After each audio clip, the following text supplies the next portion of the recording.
Summer ಅಂದರೆ ಮಾವಿನಕಾಯಿ ಇದ್ಮೇಲೆ ಈ ತೊಕ್ಕಿನ ರೆಸಿಪಿ ಮಾಡಲೇಬೇಕು, ಮಿಸ್ ಮಾಡಬೇಡಿ. ತುಂಬಾ ಟೇಸ್ಟಿ ಇರುತ್ತೆ. ಚಪಾತಿ, ರೊಟ್ಟಿ, ದೋಸೆ, ಅನ್ನ ಯಾವುದ್ರ ಜೊತೆ ಬೇಕಾದರೂ ಸೂಪರಾಗಿ ಹೊಂದತ್ತಿದ್ದು.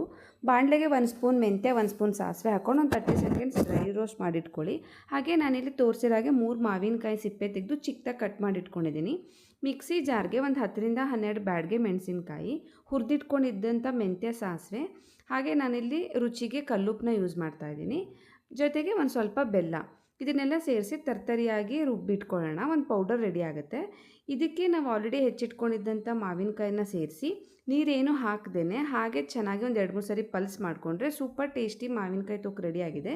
ಇದಕ್ಕೊಂದು ಚಿಕ್ಕ ಒಗ್ಗರಣೆ ಮಾಡೋಕ್ಕೆ ಎಣ್ಣೆಗೆ ಒಂದು ಸ್ವಲ್ಪ ಇಂಗು, ಸಾಸಿವೆ, ಮೆಂತ್ಯ ಮತ್ತು ಕರಿಬೇವನ್ನ ಹಾಕಿ ರುಬ್ಬಿಟ್ಕೊಂಡಿದ್ದಂಥ ತೊಕ್ಕನ್ನ ಸೇರಿಸಿ ಎಣ್ಣೆಲಿ ಒಂದು 2 ನಿಮಿಷ ಫ್ರೈ ಮಾಡಿದ್ರೆ ಫ್ರಿಜ್ಜಲ್ಲಿ 1 ತಿಂಗಳು ತನಕ ಸ್ಟೋರ್ ಮಾಡ್ಬೋದು, ಹಾಳಾಗಲ್ಲ. ಹೇಗೆ ಬಂತಂತ ತಿಳಿಸಿ. ಹಾಗೆ ನನ್ನ ಚಾನಲ್ಗೆ ಸಬ್ಸ್ಕ್ರೈಬ್ ಆಗಿ. Thank you.